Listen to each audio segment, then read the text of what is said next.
So also the chat will be here. Let's see what we look like.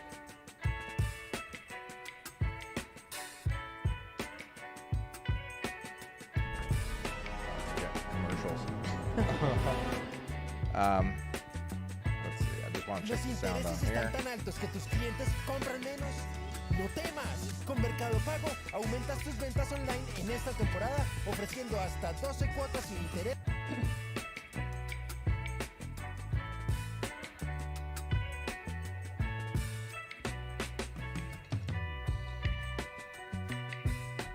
Yeah.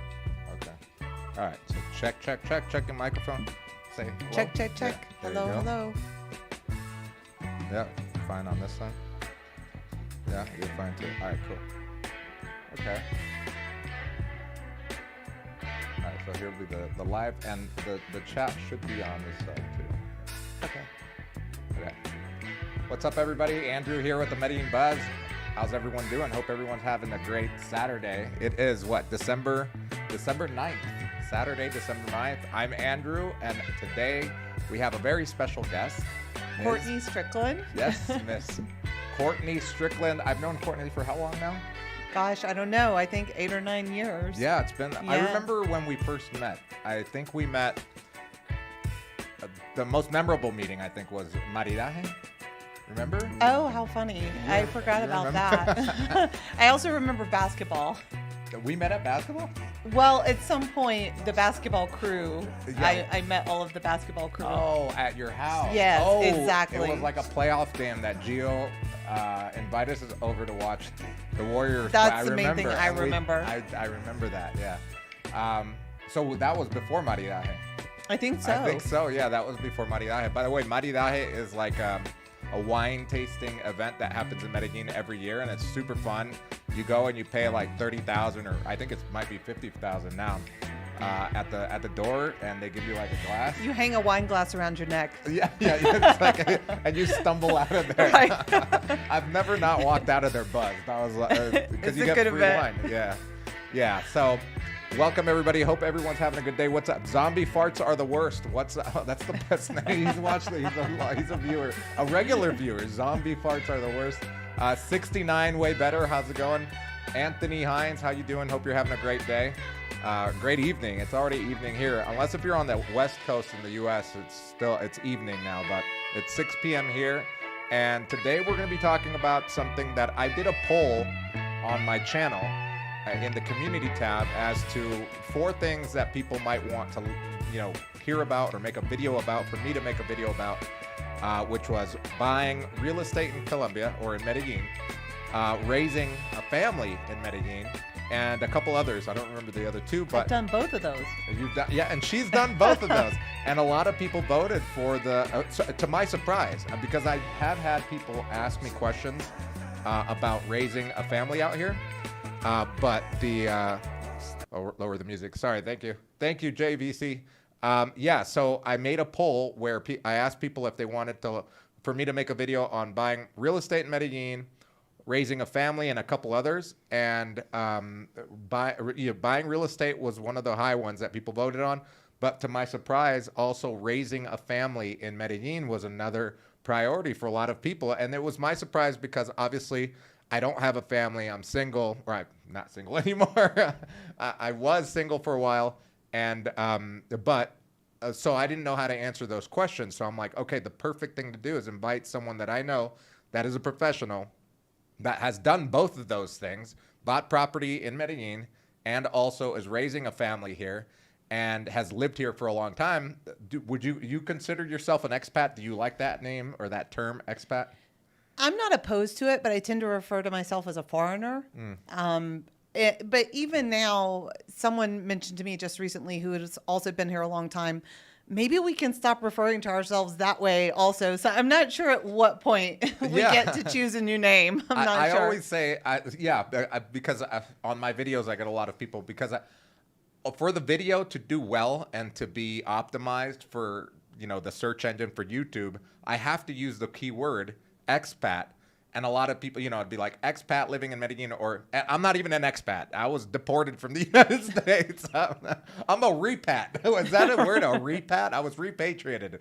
But I have to use that. Otherwise, nobody's going to find the content at the beginning, at least. I had to do that.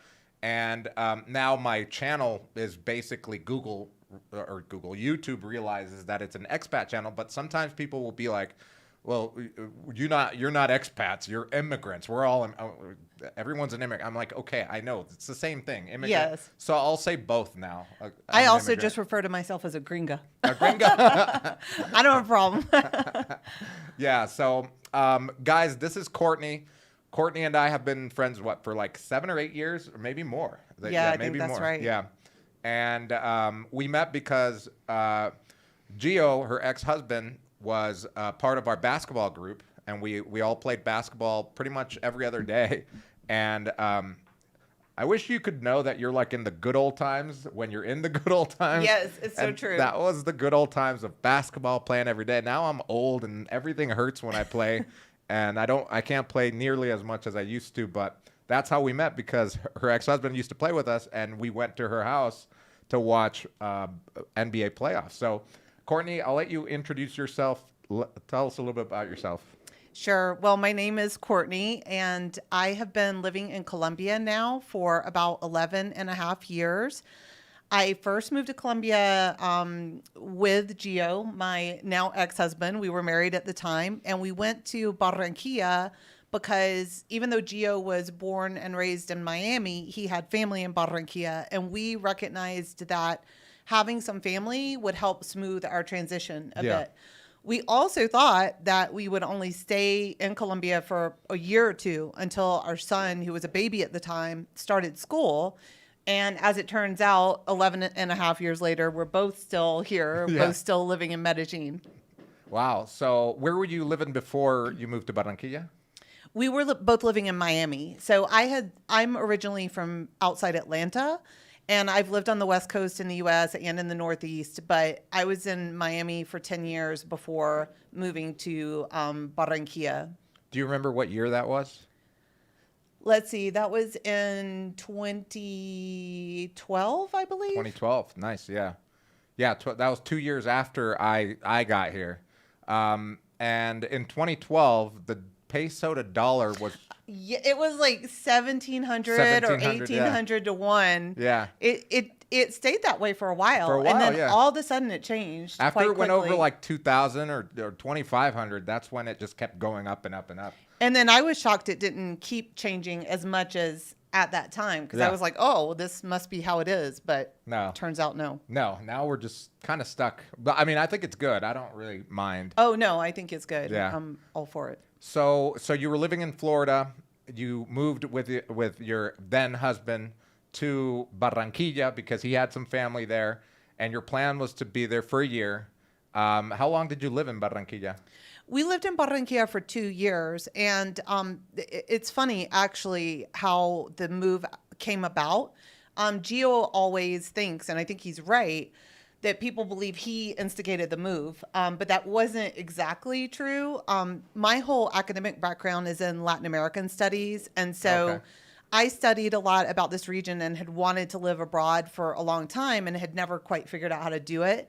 And I was looking at jobs that involved a lot of travel to Latin America, which just really wasn't feasible given that we had a baby less than 1 year old. Yeah. And that's when Gio was like, well, I've always thought about going to Colombia and getting to know my family there.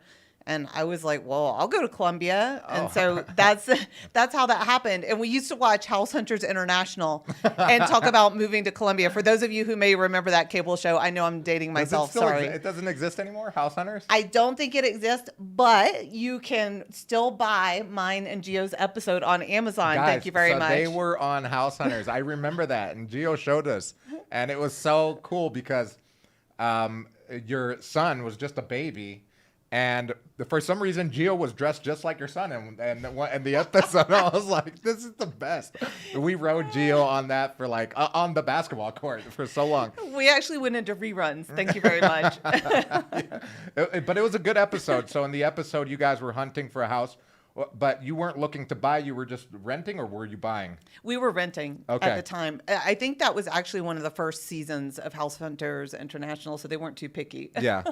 Yeah, so you got to Barranquilla, and what led you to come to Medellin? So that's a good story. We took a vacation from Barranquilla to the coffee region, the Eje Cafetero in Colombia, which for those of you who haven't been there, it's just absolutely gorgeous. Yeah. It's the Garden of Eden as far as I'm concerned. I find it hard to think of other places on earth that are just that beautiful. And so we sort of realized that we could live closer to that. Like, I mean, it would be possible to go live in the region, but then you're further away from major airports and that sort of thing. Yeah, yeah. And so we were like, well, Medellin it still has a little bit of that flavor of the coffee region, even though it's not in the coffee region. And so we thought we would check it out, and we liked it. It had a bit more to offer in terms of activities, cultural activities, and that sort of thing than Barranquilla, just because Medellin's a bigger city. And of course, as many people may already know, Barranquilla is very, very, very, very, very hot.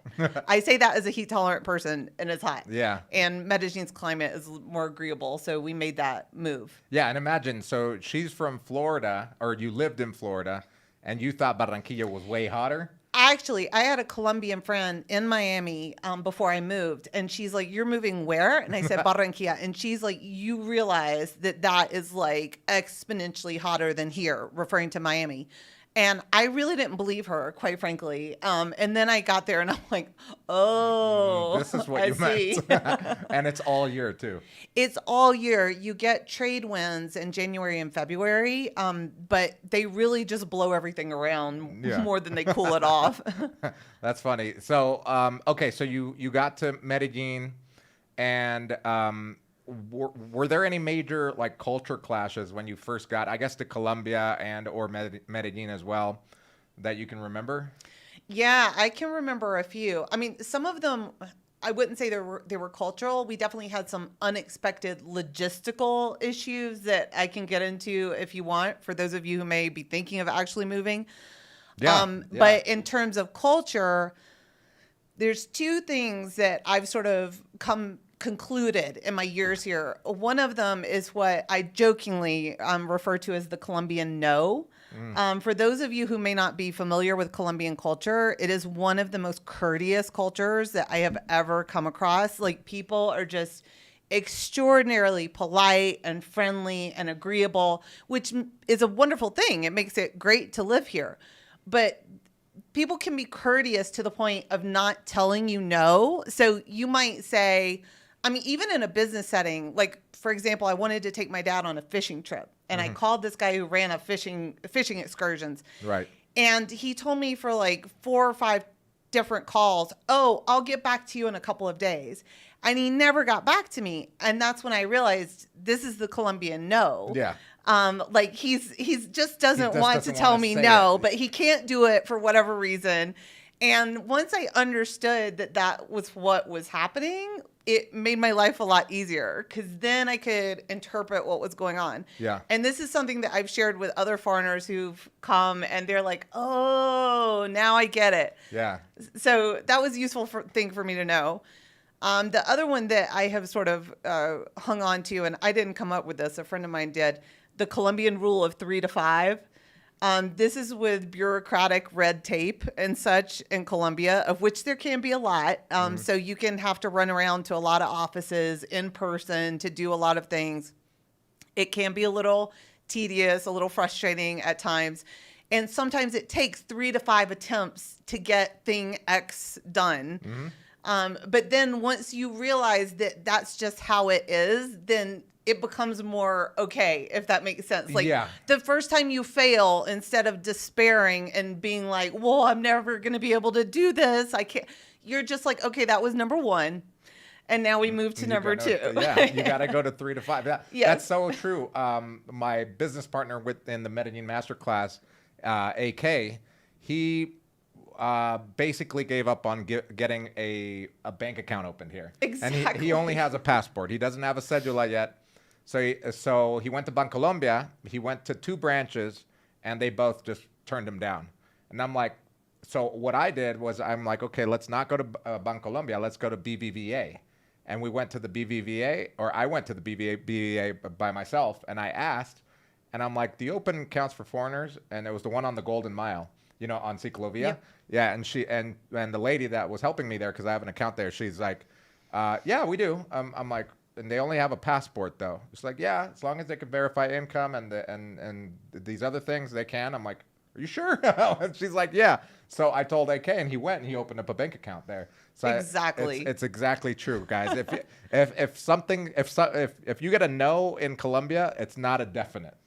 And also, if you get a yes, that's not a definite either. You really have to go through a few rounds before you can determine whether something is actually not feasible, for example. Yeah. Venus Lover Factor, how's it going? Hope you're having a great day. Venus says, you two are inspiring. I tried for 2 hours today to find a hostel in Manila. Almost pulled the trigger, but couldn't do it. Either too noisy or too expensive. Yeah, Manila has. I live in Manila. In this area, there's a lot of hostels, but they're mostly boutique hostels. They're not like the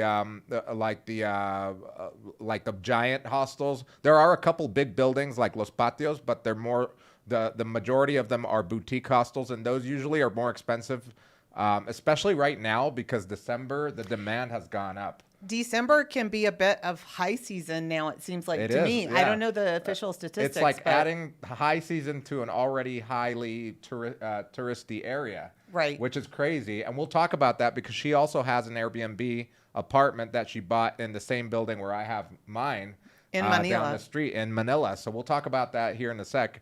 But yeah, Venus, keep looking. I think you might want to check out also in Laureles. There's some hostels in Laureles that might be more your taste because it's more quiet in that area.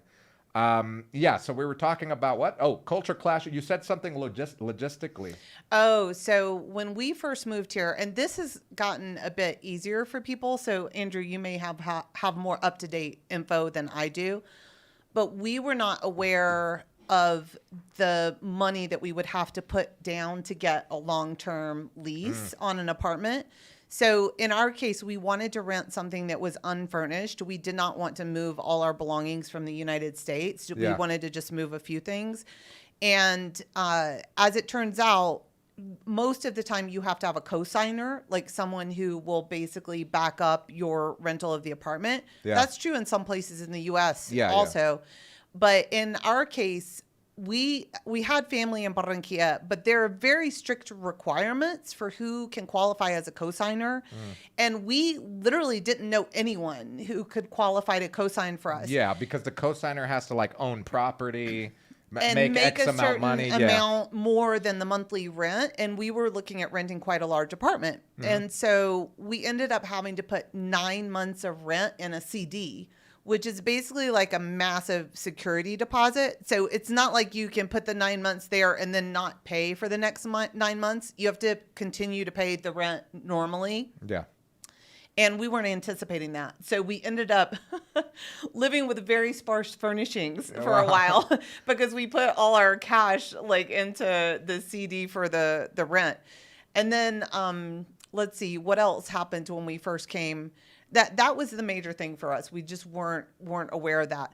There is something, if I don't know what the official rules are now, but if you have Colombian heritage, you can qualify for what's called a menaje, to move once in a lifetime certain household belongings from the U.S. at a reduced tax rate or whatever. We had a little snafu because all our belongings were left out in the rain at the port for 2 weeks.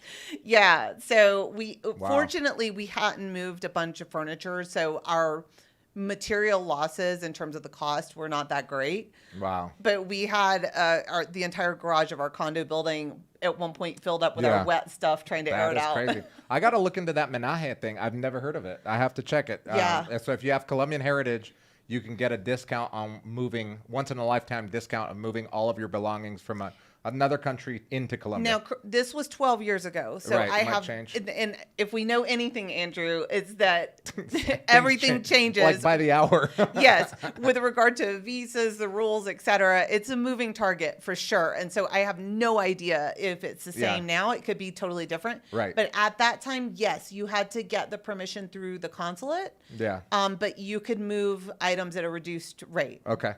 All right. Well, for those of you guys just joining, welcome, by the way. I'm Andrew. This is Courtney. We're doing an interview. Every other weekend, I'll be doing an interview of a different expat. Today, we are interviewing Courtney, who is raising a family here in Colombia and has lived in Colombia for about since 2012. And by the way, Glenn, I'm seeing what you're saying about maybe Laureles for the hostels. I'm not aware. I'm sure there are hostels in Envigado, but in Envigado, you can get some really nice Airbnbs at a very reasonable rate. Right. So in terms of Envigado, that's what I would look into. Sorry, I'm backing up to the hostel question. That's a great one. Glenn, the either Airbnbs or through like some of the furnished apartment rental agencies that you'll find that have stuff in Envigado is going to be cheaper than what you can find here in Medellin, really, in Laureles or in El Poblado. So, yeah, you definitely want to look into that. What's up, CBL Daddy? CBL Daddy says she brought up something from 12 years ago. Andrew was in the U.S. 12 years ago. No, I was in Colombia 13 years ago. You came like a year after I already got here, and then. But you were in Barranquilla with Gio, and then you guys moved here in, I think, 2013. That's right. And that's when we met. Yeah. Correct. Yeah. So yeah, we go a long way back, and things have changed. The whole rental game for foreigners has changed too. Now there are quite a lot. Yeah, some rental agencies that will rent to foreigners without having like a massive down payment or a CD full of 9 months of rent, and then you have to pay monthly. That was. And I do remember those days because it was even tough for Colombians to rent. It was really tough for anyone to get a long-term rental. I mean, the upside of that is part of the reason, at least as I understand it, is because it's very hard to be evicted. So they're very careful about who gets to sign a long-term lease. Yeah, this is a very tenant-friendly laws in Colombia for sure. So the topic today, guys, is living in Medellin long term, and of course, Courtney here has she's bought property here, she's Airbnb-ing it, and she has a son who she's raising out here too. Since how old was he when you guys first moved? He was 14 months old, so he was just over a year old, a baby. Yeah, I can't. Okay, we'll get into your child, but let me see. We were talking about culture clashes, logistics. We covered that. So let's talk about what do you do for work out here? How do you support yourself in Colombia? Sure. That's a really interesting question. So at the time we moved, Gio was already working remotely, my ex-husband now.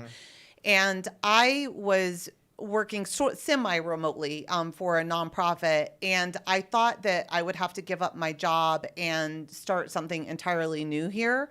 But as it turned out, my employer at the time basically was like, take the parts of your job that you can do remotely and do them. And at Core, that was nice. Yeah, it was awesome. So at Core, I'm a writer. And so I decided to look into grant writing because of my background in the nonprofit sector. I'd done pretty much every other job in nonprofits in the United States. And I put some feelers out, and a friend of mine who had a business doing back-end stuff for nonprofits started sending me referrals, and bam, I had a consulting business. Wow. So I joke that I probably should have written a book at some point called The Reluctant Entrepreneur, because I'm one of these people who never, ever saw myself starting a business or owning a business. Like, that was just not how I saw my career going. And now, technically, I still have two businesses right now. I just sold my ownership shares in a third that I started last year. And so most of what I do is writing, and most of it has been for cause-oriented organizations. I'm actually, in January, going to start my very first full corporate job ever as head of content for a software firm. Really? Yeah. And that's all remote? Yes, all remote. Wow, that's amazing. That's going to be a new one. How do you land a job like that?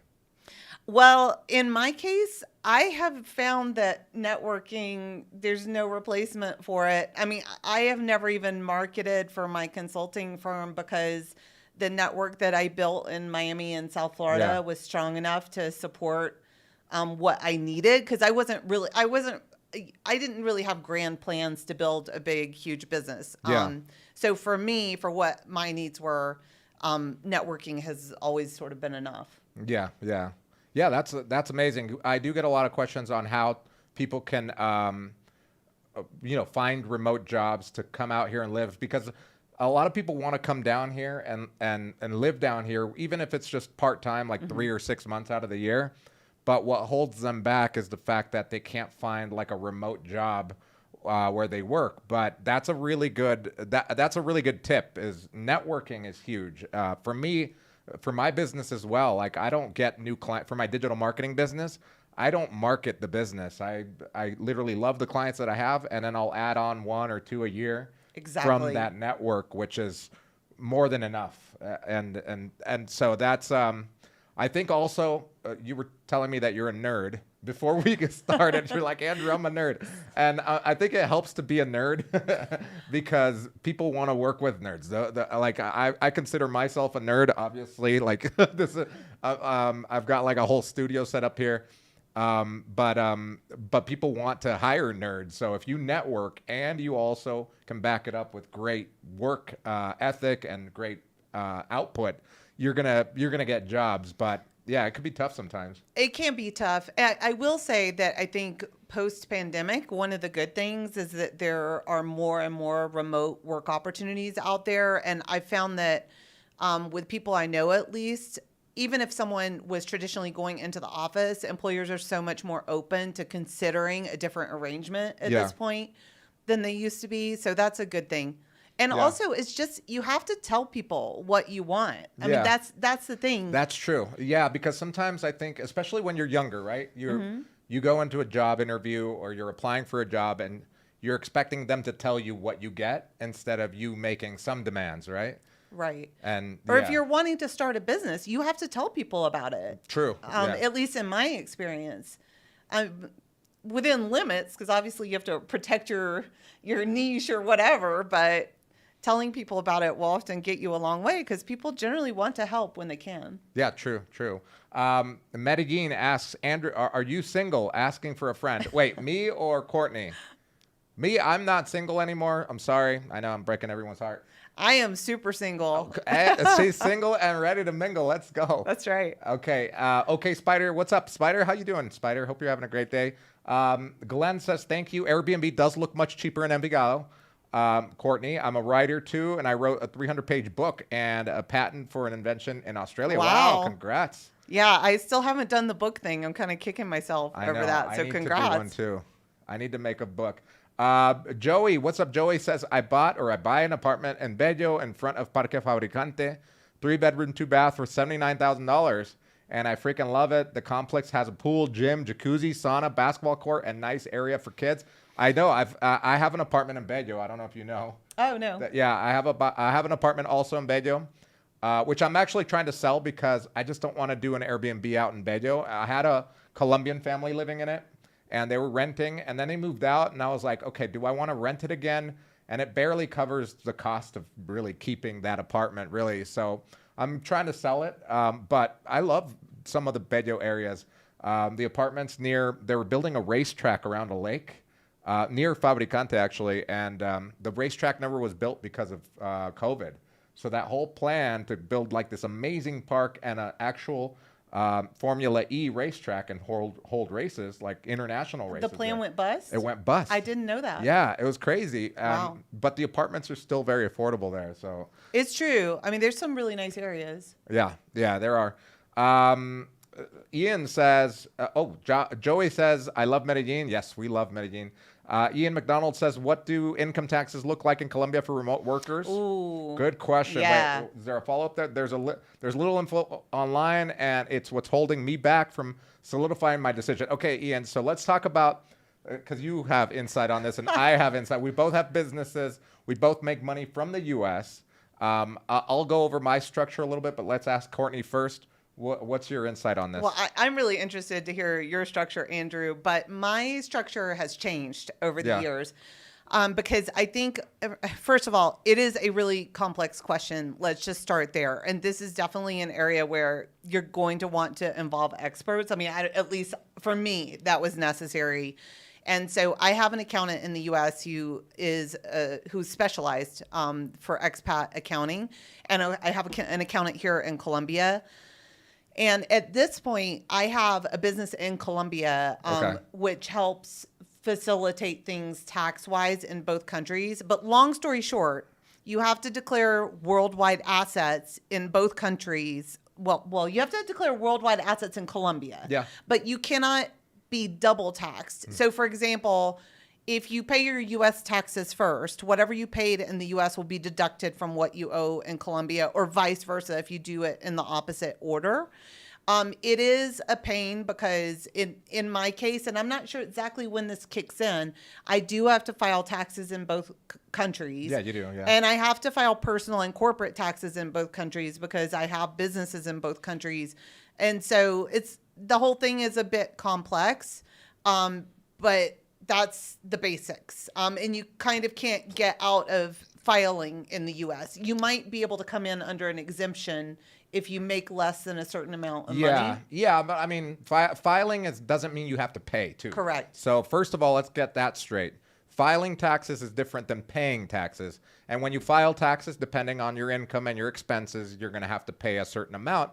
A lot of the times it's not going to be a lot because you can discount a lot, especially if you have like a corporate structure where you have a SAS, which is kind of like an S corporation in the United States. And let's say in the United States, you have maybe an S corporation out there. Exactly. You can really reduce. That's basically my structure. That's also my structure. Yeah. So my U.S. clients pay my S corporation in the United States, and the S corporation will pay out their expenses to either our team out here or to our other corporation in Colombia for services rendered. So personal income tax can be up to 35%. Same with corporate tax in Colombia can be up to 35%. But again, you're talking about a business where you're going to have a lot of expenses. You're going to have some income. So you're going to balance that out. There's one thing that's true in life. I forget who said this, whether it was Thomas Jefferson or not. I don't remember. But you can't avoid death. That's certain in life, and you can't avoid taxes, and that's so you've just got to do it. And I have an apartment here that I rent out on Airbnb, and Andrew, I know you have apartments, and there are taxes associated with that too, which honestly, I think they were somewhat reduced during the pandemic, and then I bought my place right as the pandemic was ending, and I got taken off guard because I hadn't done my research, and so I didn't realize how high the tax rate was or is rather on Airbnbs, depending on how you operate it. Right, how you operate it. Yeah. So to answer your question is what do income taxes look like? Could be up to 35%. But here's a quick stat, because I've done some research on this, is that in Colombia, there's about 50 million people. Out of those 50 million people, only 2 million actually file taxes. They actually meet the criteria of making over, I think it's $12,000 per year to actually have to file obligatory.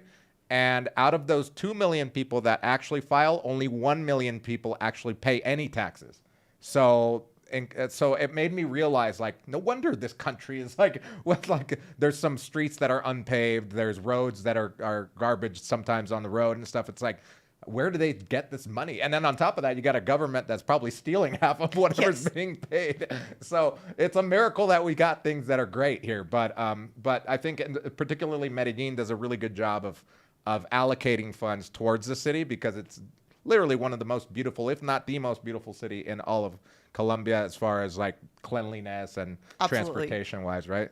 And I think also everything that you're saying, Andrew, speaks to the stability of the Colombian economy, because I mean, if we look way back, even in like 2008, when there was a big recession in the United States, like Colombia, the level dropped, but I don't think the economy even ever went into the red during that time of recession.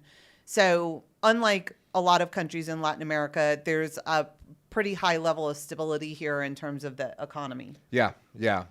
Yeah. Spider says, I got to go. Have a wonderful rest of your day. Thanks, Spider. Likewise. Medellin says, ¿Cómo estás, Courtney? Oh, so he's talking about yeah. For those of you guys just joining, this is episode 9 of the Medellin Buzz live shows every Saturday at 6 p.m. This is our first ever guest on these live shows. Her name is Courtney. She's been living here since 2012 in Colombia, in Medellin since 2013. We've been friends since she basically got into the city. And not only is she an entrepreneur, she's bought property here in Colombia and has it now on Airbnb. And on top of that, she is also a mom and raising a kid out here. So let's get into a little bit of the whole family situation. Well, let's see what Glenn said first. Courtney, write your book. It's a tremendous effort, but the satisfaction is awesome. You'll be proud of yourself. That's priceless. I really need the encouragement. So thank you for that, Glenn. Appreciated. Yep. Okay, so let's go on to the next question, guys. If you guys have questions, feel free to write them in the chat. The next question is related to family. So tell us a little bit about your family first and how that experience has been over the last 13 years. Sure. I have one son. His name is Marcello. He is now 12 years old. He was just a baby. He was only 14 months old, just over a year when we moved to Colombia. His dad, Giovanni, he is also friends with Andrew. We all know each other. And Gio continues to live in Medellin as well. And so we co-parent Marcello here. And let's see, we have no family directly in Medellin. Gio has family in Barranquilla, but that's about an hour plane ride away. So we stay in touch, but we're not in a situation where we have grandparents we can just drop the kid off with around the block. You know? Right. That's tough. That's tough when you don't have that there, because that means that you probably have to hire someone. But we are in Colombia. Well, that's the thing. It is tough when you don't have family to rely on that way, but it is so much easier here than it is in the United States. There is no question about that. And so one of the huge benefits here is that household help, either in the form of childcare or helping keep the house clean, the cooking, etc., or all of the above, is affordable. And that for me was a game changer, especially when my son was really young, because what it meant, and I did not anticipate this actually, what it meant was more quality time with my kid. I sort of originally just thought of it as like, oh, well, someone will clean the house on a more regular basis than I could have afforded if I had lived in the U.S. But it was more than that. It was that after I finished my workday, instead of jumping right into cooking dinner, and then, you know, if you're in a 2-parent household, a lot of times one person's cooking dinner, one person's actually feeding the kid. You're lucky if you actually eat together, especially if you have a baby. Yeah. And then somebody's putting the baby to bed while the other person is washing the dishes and cleaning up the kitchen. And then by the time you finish all of that, both of you are exhausted, and maybe you have 30 minutes to watch TV and then conk out. Unwind, yeah. Yeah. And it's grueling. It's really grueling. Whereas here, I had someone to help cook dinner and that sort of thing. And so it was not unusual that Gio and I, when Marcello was just a baby, would finish our workday and then just be sitting in the living room playing with our baby. Yeah. And that's priceless. I mean, that's huge. That is huge. So for those of you that are either watching live or watching the replay of this, I know a lot of you guys probably have questions about costs. So what would something like that cost you here in Medellin? Well, I actually had to look these things up because I have no memory for numbers. It's not that I don't know. But let's see. For household help right now, there's 2 ways that you can do it. You can have someone interna, as they say, meaning internal. The person basically lives in your house. Or you can have someone who's externa, who comes in just during the day, for example, on whatever schedule you both agreed to. And the payment requirements for both of those under Colombian law are a little bit different. So in my case, I have someone, she's moving toward externa, but traditionally I've had the same person for years. She's been interna, and I think the minimum for that right now, and don't quote me on this, is like just under, let's see, 700,000 like every 15 days. So a That's it? million 700,000 four or pesos? something. A million four a month. 1,400,000 a month. So in dollars, you're talking about like $700 per month or so to have Yeah. someone in your house full time. Yes. And Do you go through an agency for that, or? you should ideally, unless you really know what you're doing. The yeah. reason for that is there are laws about having to provide the social benefits, if we can put it that way, like healthcare, liability insurance, even though it's not called that here, contributions toward the Colombian version of Social Security. Right. If you're going to do things the way that you should be doing them, in my opinion, you either need to know how to do all those things yourself, or you need to go through an agency so that the agency handles all of that for you. So there might be an added fee for the agency if it's $700. Correct. You might be paying $900 a month if you're going through an agency just because they're taking care of all that stuff. But that's a pretty darn good deal. And the price that I just quoted is what you are paying the person if they're internet. So you will have the aportes, these contributions to healthcare, Social Security, et cetera, on top of that. But it's pretty minimal. And as, again, a Colombian friend of mine in Miami, before I moved to Colombia, she was like, look, you're probably actually going to be break even as long as you're actually eating out less, for example.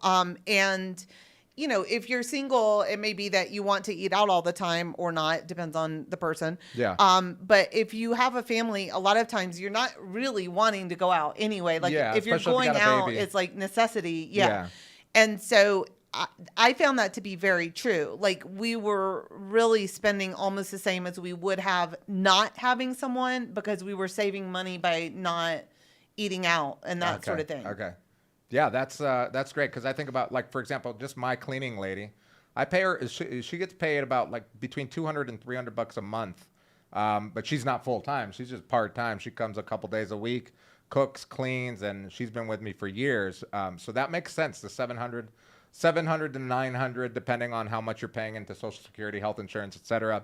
But it's true. If you are going to come down here and hire someone to work in your house, you've got to know all of those laws, because they do protect these residential workers, the people that come into your house, or domestic employees, I should say. They protect them a lot. I remember I had a friend, a roommate, actually. I lived with him. That's how I met Doña Nancy, the lady that cleans for me for years. I was roommating with someone downtown, and she was the person that would come and clean. And then when I moved out of there and I came to live in Manila, she came with me, and she was still working for the guy in downtown. It was a foreigner. And he just one day out of the blue said, "Oh, I don't need you anymore." And she was like, "Okay, but do I get severance?" Right. I guess what they call liquidación here. And he was like, "What's that? Why? No, I just pay you under the table cash." She sued him. Yep. He had to go to court and show up to court. Obviously, he lost and had to pay a couple $1,000s in severance for her work, even though there was no written contract. But she had proof that she had been working in his house for years. So make sure that either know all the rules and have someone that can help you set it up, like an accountant or something like that, or go through an agency so you don't get caught like that. And I do want to make clear that the minimum is actually different if the person is externa also, because the calculation is different, because if you're providing housing for the person, that gets calculated into the benefits they're getting from working for you. Okay, I didn't know that. And you can obviously pay people more. So what we're talking about are minimums here, and lots of people have different philosophies about those things, obviously. But I'm all for all these laws that protect the domestic employees, because there's a lot of risk associated with those jobs, and it's worth it to do it correctly. And it's worth it to give people the benefits to which they are entitled, in my opinion. Yeah. Let's see. Michael Sands. What's up, Michael? Michael says, does Colombia have tax advantaged accounts for things like retirement or education, like a Roth IRA, etc.? Yes, they do. I have one. The acronym is AFC. I don't know what that stands for, but you could use it for education. You could use it for housing. Like if you don't have an apartment here or a house, you can put money into one of these non-taxable accounts and then pull the money out for your first home, and you don't get taxed on the capital gains there. You did that? Yes. Yeah, I did that too. Yeah. That's awesome. So yeah, so they're called AFCs, I believe, or AFKs or something like that. I don't remember, but anyway, yeah. So I have one now for just like a retirement fund as well. So yeah, you can definitely have those here, and they work well.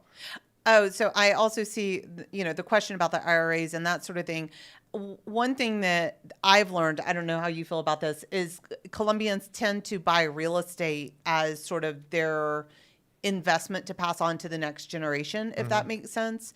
So in the United States, we might have, investments in mutual funds or whatever, but here it's more that a family will have property that they invest in and that they pass on. Obviously, that also happens in the United States, but a Colombian told me at one point that real estate is kind of like our stock market. Like that's where the intergenerational investments are made. Yeah, or even like that's their retirement fund, basically. Right, exactly. Yeah. I have my properties. My properties are owned by my patrimonio, which is like my family trust, because I want to do that. Like I don't consider them my properties. They're my family's properties. Like that's for my mom, my dad, my brother, my sister, and me, and whoever comes after that. Will have access to this, I guess, asset, right? So yeah, and that's a very Colombian thing to do. Glenn says, Billy, what's up, Billy Gringo? Great name. It's actually $280 a month for that's minimum wage. Yeah, $280 is minimum wage. Yeah, it's very affordable. Venus, Glenn, I am correct. I assuming that women have hard lives there, such as not much income. We need to support them if we can. Yeah. Yeah, I totally agree with that. Far be it from me to speak on behalf of Colombian women. I can't do that. I would say two things. I mean, first of all, the wealth disparities in Colombia are so very big, regardless of gender, that it's hard to ignore that. And certainly I think people like domestic workers deserve the protections and the supports that they have, plus some. And then on top of that, interestingly, and this is something that I learned over the years here, Colombia is actually a very matriarchal society in some ways. That is not to say that women don't have tough lives here. It's one of those things that I think can be a both and rather than an either or. Yeah. But in many cases, women truly are the heads of the households. Yeah. And I do not quote me on this because I could be wrong. I wanted to look it up before this and I didn't have a chance. I'm pretty sure Colombia has a higher percentage of women in like C-suite type positions in the corporate world than the United States, for example. Really? I didn't know that. I'm not sure. So we need to check that. Yeah, we'll check that. But that's interesting. One of the things it's funny that you mentioned that, because I have mentioned this in previous live episodes where I say where a lot of people believe or think or have the tendency to think that, for example, developing countries, especially in Latin America, are chauvinistic countries, or there's machismo everywhere. And even though Colombia does have some of that still in its culture, but what Courtney was saying is completely true, is that the society is based around either a mother or a grandmother. Like any holiday, anybody that ever celebrates anything, you know that you're either going to the grandma's house or mom's house. That's like what it is. And those are the people that are at times even wear the pants in relationships. Large and in charge. Yeah, large and in charge, which is crazy. But it really is like that. And I got to check on that stat. But another stat that I was looking up earlier this week was that Colombia has a very high rate of single mothers. Yes. So it's weird that true. Like Colombians love their mothers so much, yet when they make a baby, they'll leave the woman. And it happens a lot here. That's a very high rate. It does happen a lot. So I see it as like a both and situation. Like there are, as far as being a woman, it seems to me from the outside, not being a Colombian woman, that there's upsides and there's downsides, for sure. Yeah. Michael asks Courtney, what type of visa did you originally come on, and did you gain citizenship? Oh, these are great questions. So I'll try to keep these answers short. I arrived on a tourist visa, and I thought that my visa would be tied to Gio, to whom I was then married. It turned out that the best visa for me to get at that time was through my son, because Gio was able to get dual citizenship. He had to apply for his Colombian citizenship, but he had the mom and the dad with Colombian citizenship and was able to get it for that reason. And then once he had citizenship, we were able to get dual citizenship for our son. So Marcello became a Colombian citizen. The trick, though, and this goes back to maybe the culture shock and the Colombian rule of 3 to 5 that I was talking about earlier, was getting Marcello registered in the Colombian registry of births. So basically, I had to get Marcello a Colombian birth certificate. Now, as is the case with so many trámites, as they call them here, like red tape errands, we went to several different offices of what's called the registraduría, like the registration offices. And we were getting different information from every one of them about what was needed in order to get our son's birth certificate. That's so typical. Yes. And so we were ultimately told we have to check with Bogota. Many times things here are centralized. That's becoming less and less true, but a lot of times offices have to talk with whatever the main office is somewhere. And so we kept not getting an answer. Meanwhile, my tourist visa was running out. Like the clock was ticking. 6 months were up. And I'm like, I'm going to have to leave my kid and my husband and go somewhere else. And I'm having a slight panic about this. And so I finally went to one of the registraduría offices in Barranquilla, and I took a book with me, my Kindle, and I sat down right in front of the glass. And the guy who told me he'd have to contact Bogota, I just told him, well, I'll just wait until you're able to do that. And I ultimately sat there for like 2 hours, and I would check in with him every 10 minutes to see like if he'd heard back from Bogota. Oh my gosh. And this was after like 2 weeks of not getting answers. And within like 30 minutes, he's like, bring your baby. And so I called Gio, and he runs down there with the baby because we had to put the baby's footprints on the paper. Oh my gosh. And that's how we got his birth certificate. And then I was able to get a type of visa that is now not issued. It's basically the equivalent of a green card. It's a permanent residency visa. That allows me to work, basically do everything. And it's because I'm the mom of a Colombian citizen. Right. Okay. That's a big loophole there, I guess, but it's a big loophole that you have to go jump through hoops to get. Well, and I think now it's different also. It's still a different kind of visa than what I have. But I carry 2 passports because one of my passports is expired, but it has my visa in it, which does not expire. Okay. And as far as citizenship goes, theoretically, I qualify for citizenship. I have qualified for citizenship for several years now. And this is a little bit of a sad story. I actually thought I had applied for citizenship at one point, only to find out that the lawyer that I had hired had not done anything. Oh, no. And so I lost 2 to 3 years' time thinking that I had an application in process. And so I was able to get my money back. So I didn't actually lose money, but it was not a pleasant experience. It's not the first time I've heard of that. Someone paying into a law firm or to like an individual and then realize that nothing was done. And you're lucky you got your money back, actually. Yes, I am. Yeah. Let's see.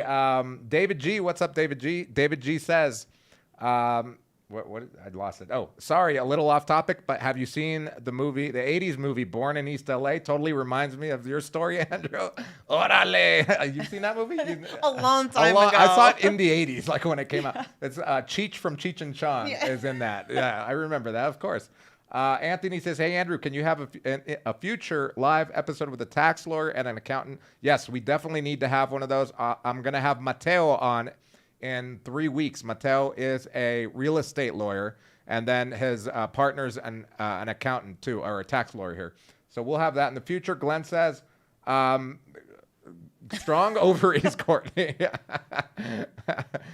John Knox says, what are the advantages of Medellin over other Colombian cities like Bogota, Cali, Barranquilla, Cartagena, etc.? And do you ever get tired of the city and prefer somewhere more rural? I'll let you answer that one first. Ooh, so that is actually a hard question for me to answer because one of my absolute favorite things about Medellin are the surroundings. The pueblos and the countryside around Medellin, it's just absolutely spectacular. Some of my favorite places of anywhere I've ever been on this planet. And so I love leaving the city. The good thing is it's really easy to leave the city. I lived years ago in Seattle, and Seattle was kind of that same way. Like you could very quickly get out into nature and go see beautiful places. Only it's nice and warm here.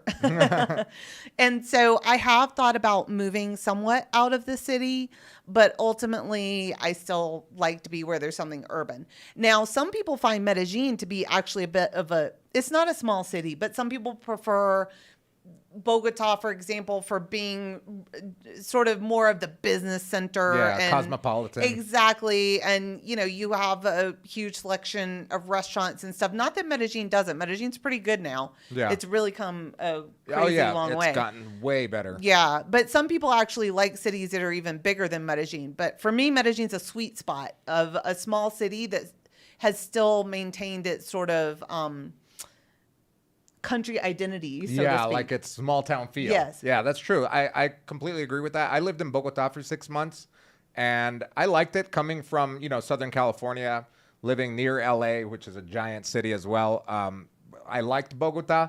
The thing that I didn't like about it was the weather and also like the unorganization. I guess it was so unorganized as a city. The transportation, public transportation was horrible. There's a lot of traffic. I think it's number 5 in the world. Yeah, or it's something like for more than traffic. LA traffic. Yeah, It was insane. It's insane. Yeah, like 2 hours you're sitting in a car on a bus for the bus system actually goes faster, but it's still you're talking about like foot traffic too. It's a pretty dense city, but I love going to Bogota just to visit though. I do too. Like a weekend there, or even like 4 days, like a long weekend there.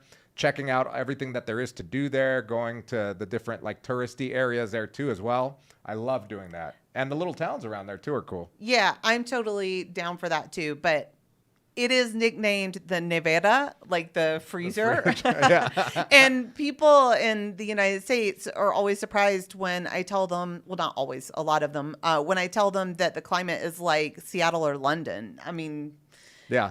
it's rainy It and is rainy damp and cold. Yeah. It's but in regards to other cities, I love Cali. The reason I do think like Cali. Medellin, I think the reason you must love Cali. By the way, but she's like a professional salsa dancer. Oh, Like I would not go that far. You and Gio, I remember did like a show one time at your house, and it was like blew my mind. I was like, wait a minute. Well, that's mainly thanks to Gio. I'm a good follow. But anyway, the reason I prefer Medellin over Cali and Barranquilla. My brother now lives in Barranquilla. Oh. They just moved there like 4 months ago. They love it there, but he does tell me that there are some downsides, and one of the biggest downsides is the infrastructure. Like the internet or the light will go out, once a month. It's like he's like, oh yeah, it's a regular occurrence. They're telling me that. Once a month, you're going to go without water or internet or electricity. And they live in the nice area. I can't imagine like the bad areas. Well, and when I lived in Barranquilla, and they've been changing this, there was not like an underground drainage system. Yeah. And so when it rained, Oh, yeah. there were what are called the arroyos. And the streets would turn into, I'm not joking, I have videos of it, whitewater rivers. Like you could Of sewage. body surf. Yes. And it was insane. And what would happen is the rapids are strong enough to take cars with them. And so you can total your car, you can get killed. And as soon as a drop of rain started to fall, like everything in the city would stop because nobody wanted to go anywhere. Yeah. Like you just basically sheltered in place. Right. Now they've been changing that. They've been putting in the drainage systems. I think it's better now. Yeah, it's better. Yeah. But Medellin doesn't have, some areas do have drainage issues, but Yeah. in in general, but not like, nearly as bad as that. it's got more infrastructure. Yeah, so that's one of the biggest advantages Medellin has over a lot of the cities in Colombia is the infrastructure, organization, cleanliness, transportation. Those are like the top ones. Yeah, the cleanliness factor was big for me because people here really take care of litter and that sort of thing. Like, you just don't see a ton of trash on the street for the most part. I mean, it's a city, so you see some. Yeah. But compared to some of the other places that I've been, it's really good. Yeah, and to answer the question, the part of that question, do you ever get bored or tired of the city and want more rural? Yeah, like whenever I want to go to the country, I literally will go to Guatapé. I have a couple friends that have Airbnbs, and they'll just let me go. And if they don't have, if it's vacant, I'll just go there for like the weekend. Go, use their little boats or go paddle boarding in Guatapé. That's like my favorite thing. I love being by the water, but like I love also going to the small towns like Santa Fe de Antioquia, etc. I love the natural swimming holes. Like, Yeah, I'm a huge fan of what they call charcos here. So you can go out in the country and there are rivers and waterfalls. And there are these swimming holes below the waterfalls, and that's one of my all-time favorite things to do. Yep, yeah. So for those of you guys that are just joining, this is episode number 9 of the Medellin Buzz Live. We are here live with Courtney, who's been living here for about 12 years now, since 2012. So it's a little less than 12 years, but the fact of the matter is that she's been living here full time. She is from the United States, and she has a son who is now a naturalized citizen because his father is Colombian, and now she was able to get her visa because of that. And she's been telling us her story, and now we're going to get into the part about, raising a child in Colombia. So can you tell us a little bit about that experience of raising? We talked a little bit about it because you said that having like an in-person nurse, or not nurse, in-person babysitter really, and helper is very cheap, about $700 to $800 a month, to have someone in your house help you take care of your baby. What other things have you experienced here while raising Marcello? Well, let's see where to start. I mean, Colombia is a family-friendly culture, which seems like a very generalized thing to say, and it is. But to put this in concrete terms, people will just help you with your child, and your child will be welcomed almost anywhere. Like, if you have let's say, an under 10 kid, like, there's a lot of places in the United States, for example, where you're not going to want to take your kid with you because people are going to frown on it. They're not going to want the kid in the nice restaurant. That's almost not true here. Yeah. Children are welcome almost anywhere. And it's not just that they're tolerated. People actually enjoy children, like even young adults. I can't even tell you how many times I've been on a flight by myself with a baby or a young child, and somebody from Colombia has helped me. So in the U.S., like, people tend to just get annoyed. Yeah, and kind of like keep their personal space. And yes. stuff, yeah. Whereas here, for example, I've had people help me with the luggage. If my baby was crying, one time, this is before I didn't have games on my phone or something for some reason, or it ran out of battery. Somebody lent their phone with a video on it for my kid to watch on the plane. Wow. I've been on the bus here in Medellin where my son was not big enough to push the turnstile himself, but too heavy for me to lift over very easily with the stairs that go down immediately after. So I've had like men just turn around and grab my kid and like lift him over and put him on the sidewalk. Like, things that wouldn't happen in the United States, but that really make life easier and more enjoyable. And those things to me aren't minor at all. Yeah. And one of the things that I noticed about Colombia, keeping on this family-friendly vibe, is that kids get into school really early here. Like, really, like, I'm talking about like months old. Sometimes they go into like daycare or whatever. Can you talk on that? Well, I mean, first of all, they're even potty trained earlier in Colombia. Yes. Now, I didn't even know how to do that. So Marcella was potty trained on basically the normal U.S. timeline, but they're potty trained quite early in Colombia. There is Kinder Cuatro, meaning kindergarten for 4-year-olds and kindergarten for 5-year-olds. So usually what happens is your kid may start in the jardín, like the daycare center, before they're 4. And then as soon as they're 4, they actually start basically formal education, which is a year earlier than in the United States. I was, in fact, a little daunted about that because I felt like my kid was not quite ready for that. I mean, we put him on a bus to his school, which is not close. By himself. Yes, by himself at 4 years old to go to school. But you know what? It works. Like, he accustomed himself. It becomes super social. That's one of the things that I noticed, especially working with Help Colombia, which Courtney is part of, by the way, because she works in the nonprofit sector. It's like, it was perfect. But one of the things that I noticed working with kids is that for some reason, they just seem more savvy here than the kids in the U.S. They're more social too, because I think since they're basically babies, they're around other kids and other adults that aren't their immediate family, so they know how to interact with people. So it really took me aback a little bit how smart some of these kids were at such a young age. Granted that we are talking about kids that we've worked with in lower income neighborhoods where they sometimes have to grow up really fast. But anyway. One of the questions here by Better, he asks, what school does your kid go to?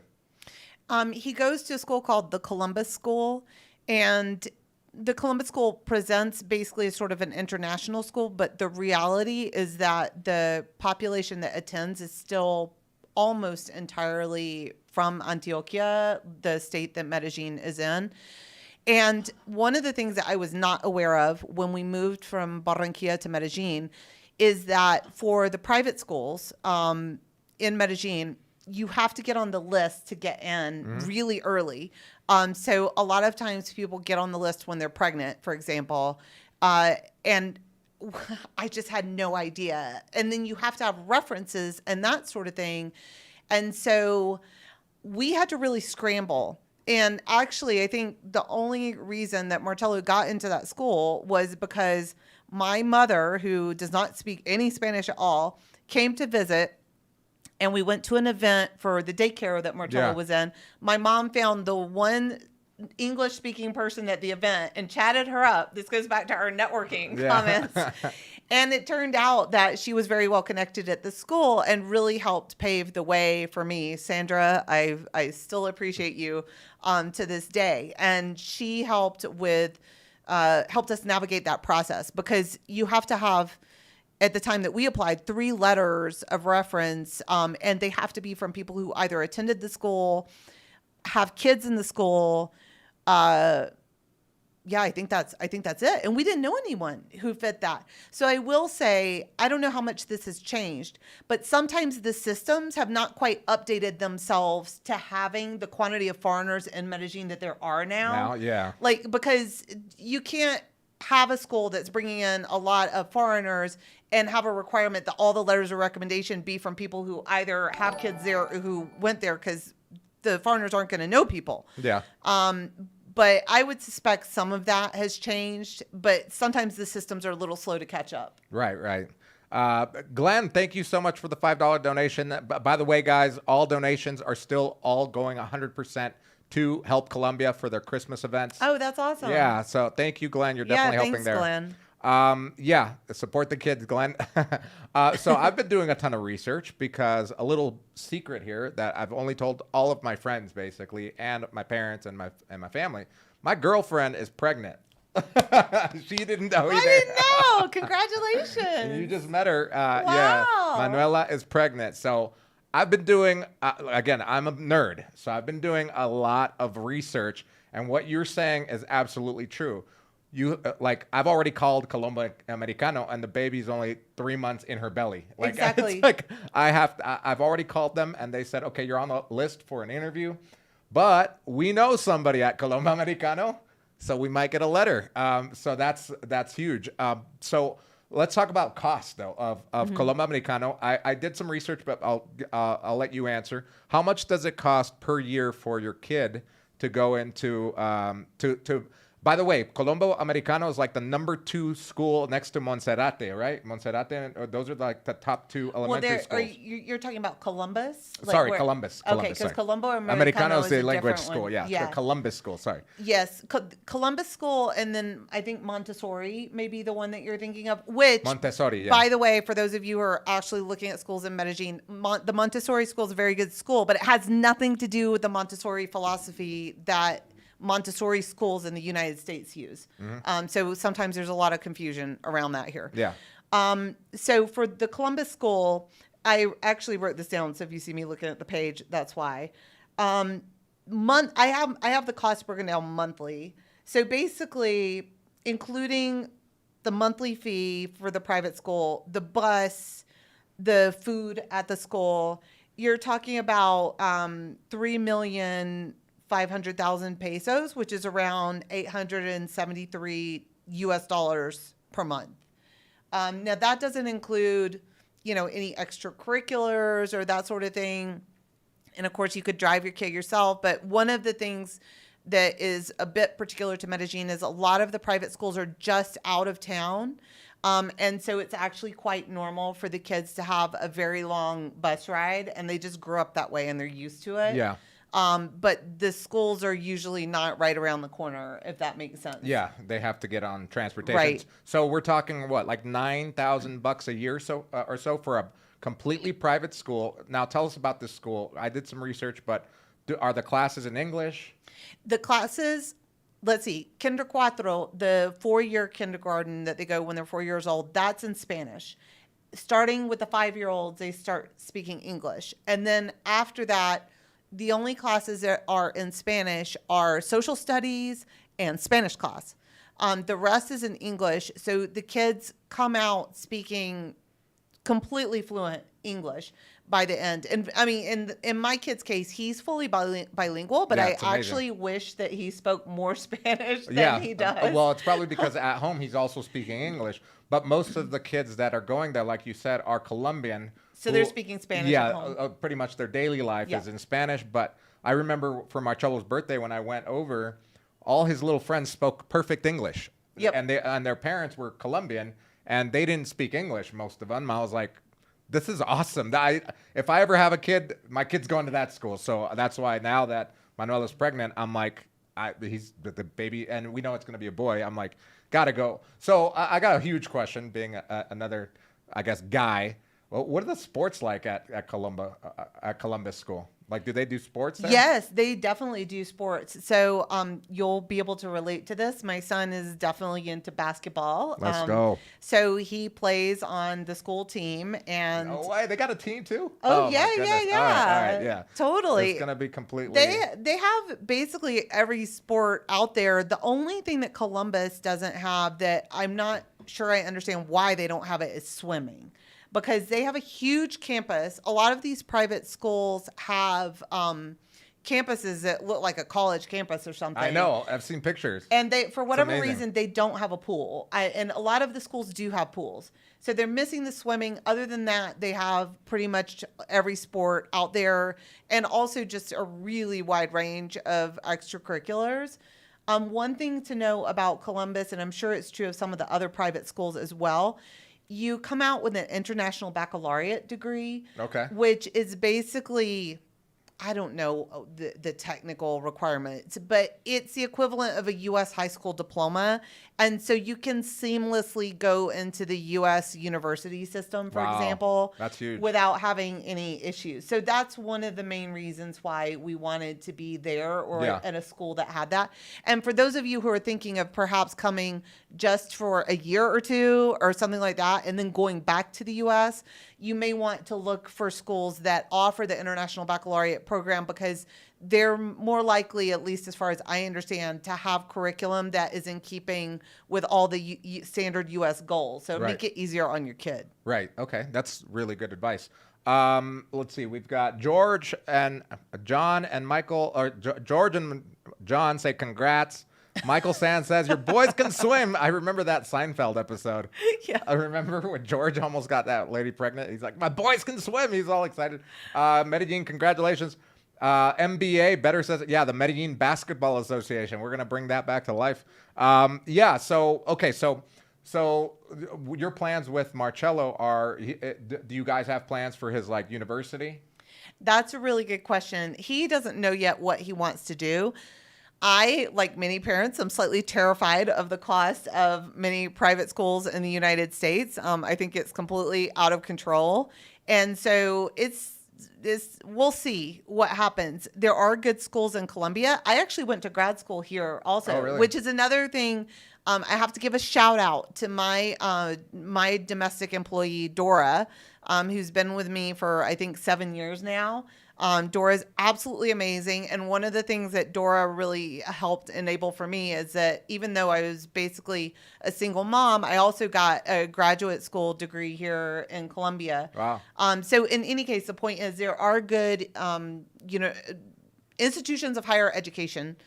So we certainly consider Colombia an option for him as well. Okay. And then I'm also checking into European Union type of thing because I heard, I haven't researched this is my next line of research, that if you have Colombian citizenship, you can spend 2 years in Spain or something like that. And then, my wheels are turning. Yeah. Yes, as to how he might be able to go to university in Europe at a lower cost with really great schools also. Yeah, I think that's a great one. Yeah, and what you're saying about the cost of education in the U.S., like at, I guess, universities, is just through the roof. It's almost unattainable at this point where it's like, okay, you can pay for it, but do you really need to? There are better options. And do you want to come out with that debt? I mean, that's if you're going to have debt. If you're going to take out loans for it, like at what point is that worth it versus like, can you find an option that will suffice? Yeah. And leave you debt free. Right. Yeah. So, okay. So education in probably the city's top 1 and 2 schools in for kids, K through 12, you're talking about $9,000 to $10,000. Let's say $10,000, just rounding up, depending on how the dollar is.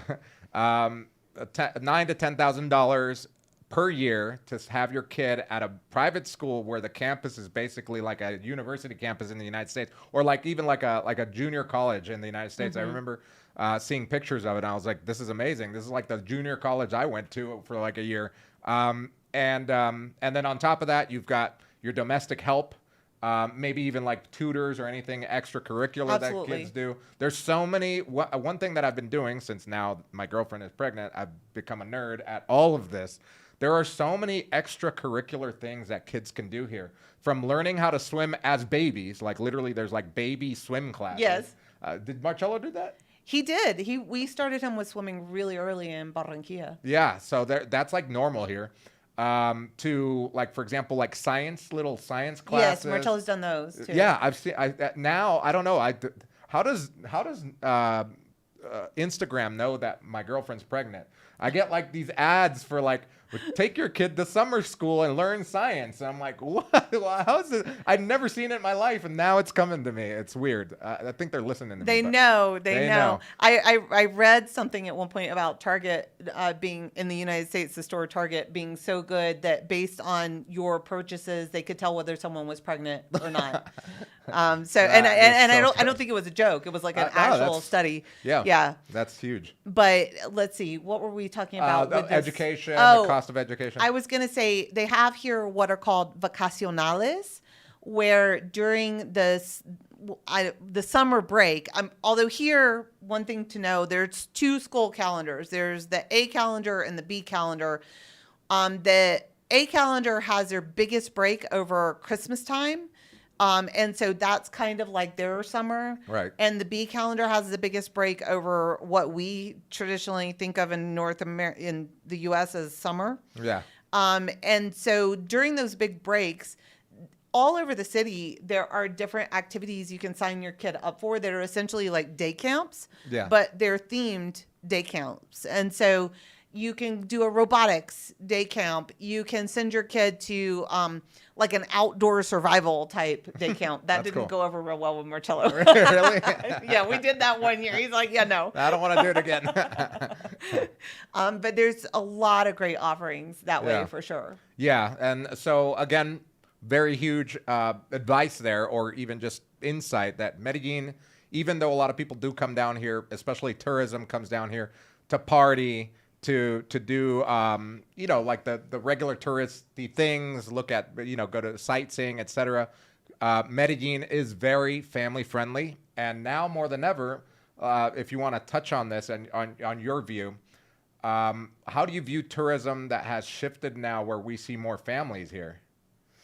Yeah, I mean, I certainly welcome seeing families come in and take advantage of the city. And I think in many ways, when families move here and people with kids, it's a real benefit on both sides, because I think that's the type of sort of exposure to outside cultures that is useful in Medellin itself, and also the type of expats or foreigners who really contribute quite a lot to the community in general. And then, of course, for the people who actually are coming here, they're receiving a huge benefit in terms of the quality of life that Medellin has to offer, and the culture, that Paisas bring to the table. And so I think that's a win-win. Yeah. Well said. And that's one of the biggest, I guess, different demographic of people that I've seen change over time. Because when I first got here back in 2010, and even up until like 2017, 18, you hardly ever saw either female travelers, like solo female travelers, and or families. Like now you see both all of the time. It used to be that if you saw families here, usually they moved for a corporate job. Like for example, the father came here for, a big corporate position in Latin America type of thing. But now I think it's more diversified in terms of how and why people are coming. Right. Yeah. Yeah, so we talked about education. We talked about, domestic help. What about healthcare here for a family? I was hoping you were going to bring that up next. I love my healthcare here. I always tell people, there are certain things that I may complain about with Colombia from time to time. Some things. Nowhere is perfect. Nowhere is perfect. Yeah. But the healthcare that I have is not one of them. Now, I want to be clear. I have a private policy. My family has a private policy. So I'm not saying that all Colombians benefit from the level of health care that I have. If you are a Colombian on the EPS, which is basically just the regular health plan, you may have to wait for a lot of things. And, there's a lot of downsides to it. But if you are able to pay for a private policy, in my situation, there's no comparison with the U.S. So, for example, when we had Marcello, this is before Obamacare or whatever you want to call it in the United States. But Gio and I both were working, I think, as contractors, if I'm not mistaken. And so we didn't have healthcare through our employers. And at that time, we basically had to choose 2 out of 3 people to insure. Because we could not afford in the U.S. without the benefit of employer-covered health insurance to insure 3 people. And we were living just fine in Miami. Both of us fully employed, we're not poor at all. But the healthcare was exorbitant. Now, here in Medellin, I pay, and I wrote this down too, I pay basically $300 a month that covers me and Marcello. And it's amazing. The health, I don't wait for anything. I can go see any doctor I want. I get reimbursed for practitioners who aren't in the plan, which is very few. Yeah. But even then, that's covered. I just have to ask for a reimbursement. Yeah. My doctors give me their WhatsApp numbers. I'm like, are you kidding me? That's so good. Because in the U.S., you're used to, especially if you have a kid, like you call and you get an answering service, and some guy at the answering service decides whether your call is worthy of bothering the doctor or whatever. Like here, especially if you have a child, oh my gosh, I write my pediatrician and she responds immediately, and it blows my mind. It's insane. And I absolutely love it. Love it, love it, Love it. All three of us in our family have had surgeries in Colombia, not non-cosmetic surgeries. They all got butt implants. Well, hey, listen, I'm not knocking it, but in any case, we have had great experiences. I mean, just really great experiences. Yeah, I've talked about this subject on my on these lives, and I've been the only one to say it, that healthcare here is amazing. And one of the things that you touched on was having the WhatsApp number of your surgeon or your doctor or the person that treated you. And I've just been the only one to say it. And I didn't even ask her I just asked her opinion of it. And she says, and corroborates this. For example, I broke my hand and I had surgery on it. I still have the surgeon on WhatsApp. I could literally WhatsApp, and he would write back too. He would be like, "Oh, you're fine. Put it in hot water or whatever." So it's crazy how different it is. But again, let me ask you, what plan are you on? I'm on Sura Global. I'm on the same plan. And one of the things that also amazes me about Sura Global is it covers you in basically every country in the world, except I think two. Two, yeah. And I've actually used it. So really? If outside of Colombia? Yes. So if you have a kid, having coverage outside is important, at least to me. That's how I feel. Because I have gone on 3-week trips to go see the grandparents in the U.S., and my son has had an accident. I've had to take him to the emergency room. He's gotten sick. I've gotten sick. And we have absolutely used it. Wow. And it hasn't been a problem. And did you know that at least the plan that I have, it even covers a high percentage of a surgery that you choose to do in your home country? Oh, really? So, like, let's say you need open heart surgery, and for whatever reason, you want to do it with Dr. X in the U.S.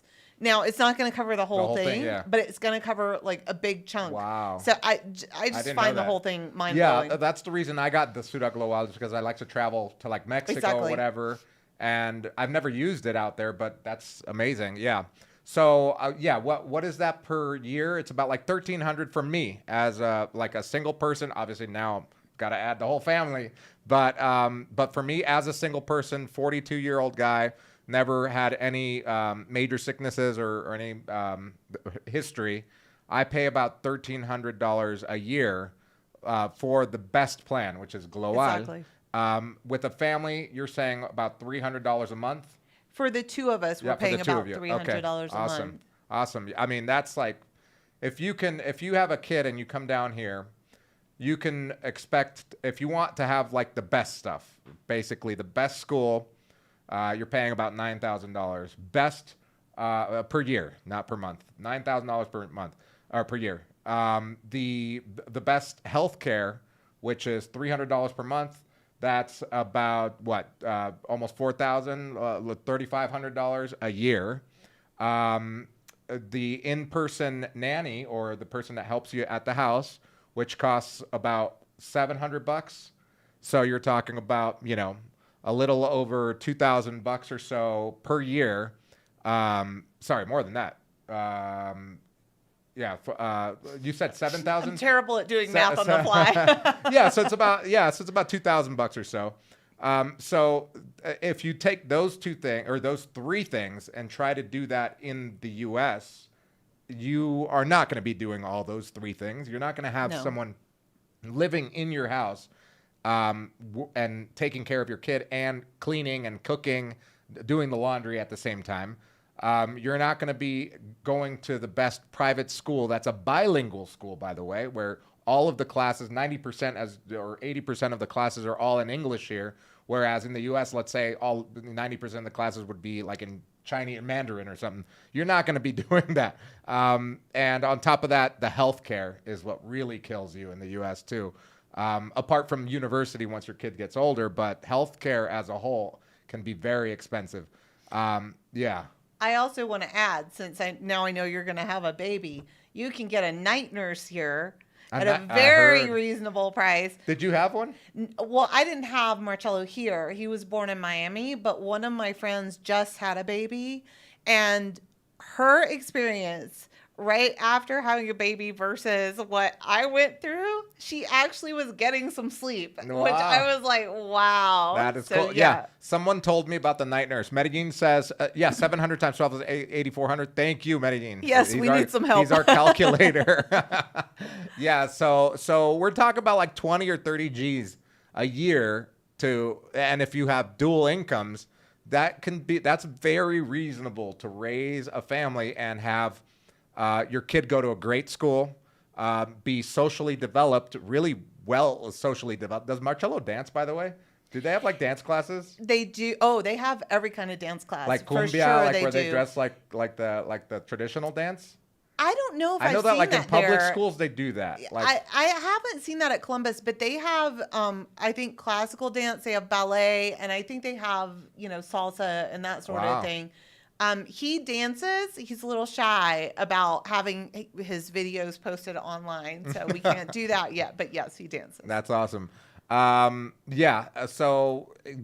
could be very affordable here. So yeah, we touched on education. We touched on help at home, etc. We also touched on the healthcare system here and how it works for a family. The next question I have for you is something that everybody is worried about. Coming down to Colombia, it's an obvious topic, and for us expats, or I say us expats, for expats and people like me that have lived here for years now, over a decade, it's not a huge deal. But what's your take on safety in Medellin? Well, I moved to Colombia from Miami, and Miami is not necessarily the safest city in the United States, depending on where you are. Yeah. And so for me, I didn't feel it was a huge change. I had friends in Miami who had safety issues, the same as I've had friends in Medellin have safety issues. It didn't feel like a huge adjustment for me at all. The only thing that I think for me as a woman is really different here is walking at night. And I love to walk. I'm somebody who tends to walk everywhere. And I'm also somebody who tends to sort of naturally feel safe wherever. Like, I'm not too worried about it in general.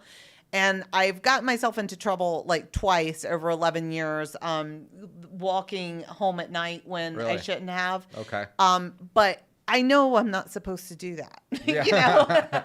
And that's what I've done. But nonetheless, I think in my case, 2 incidents over 11 years is not a very high rate, particularly given that I'm not really cautious about it like some people are. Yeah. And I also don't think it's much different than what I might have experienced had I continued living in Miami, maybe a little bit. So I love to run. I'm a lifelong runner. I did stop running at night here. Yeah. But other than that, I feel safe. And it's not a deal breaker even remotely for me. And as far as my son goes, when he was little, people would warn me more about keeping a close eye on him. But I think a lot of times, I'm generalizing, obviously, it tended to be older people who really lived through a time of a lot of kidnappings. Yeah. And that's just not, I'm not saying it doesn't happen, but it's certainly no kind of way that it used to be. And so sometimes you'll have older people tell you, oh, no, don't leave your son unattended or whatever. But I think that's kind of a holdover from past times rather than so much an actual real concern. Right. Yeah. Yeah. Yeah. After living here 13 years, for me, it's like the people that I see getting in trouble, like safety wise, either getting robbed, mugged, or whatever, it's people that don't know, like you were saying, like, that you're not supposed to do certain things, that they come down here, they're first timers or just very short timers, and they don't know that they're not supposed to be doing this, even in, like the Beverly Hills of Medellin, which is El Poblado. Like you were saying, you stopped running at night, and we're talking about the Beverly Hills, the safest area of the city. you shouldn't be doing that. I think even if you're a guy, you probably shouldn't be doing that. Yeah, it's probably not a great idea. Yeah, and so things like that. If you're not aware, then something bad can happen. And also, if you're doing unscrupulous things, obviously bad things will happen.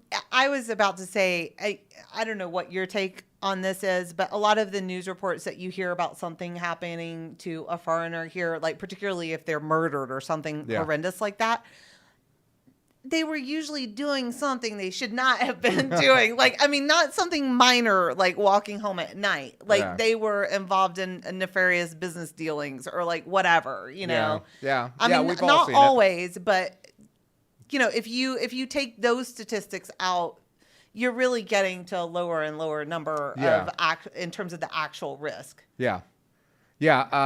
Ricardo says, well, first of all, Medellin is really in love with Courtney. Running through my mind because you said you're a runner. Ricardo, what's up, Ricardo? Hope you're having a great night. How do you spell the healthcare plan you both have? It's called Sura. Is the insurance company is called Sura, Sura. And then, so if you just type in health insurance, and even in English, Sura, Medellin or whatever, you'll find their website. And they basically have 3 plans. It's a private health insurance company, and the top plan is the global. And you spell it in Spanish the way that you spell it in English, global, right? So it's called the Sura Global. And Sura offers all sorts of insurance, not just health insurance. And so, you know, they may be the same entity that you turn to for your car insurance and whatever else. Yeah. There are other options out there, definitely not the only one, but they're based here in Antioquia, aren't they? I believe. I think they are, yeah, because when I was in Bogota, the biggest one there was like Colsanitas or something like that. Yes, and in Barranquilla, it's not Sura either. Yeah. It's a different one. It depends on where you are. Thin Line Media says, in Europe, you can run at night with your latest iPhone and nothing will ever happen to you. Yeah, and that's why it's very expensive to live over there. Yeah, I mean, I hear you, and I do enjoy those things when I have the opportunity to do that. But there are also things that I think are compensated for by other quality of life issues that are great here. So yes, there are some slight adjustments that you might need to make, but they're quite slight in the grand scheme of things. Meanwhile, there's a whole lot to be gained. Yeah.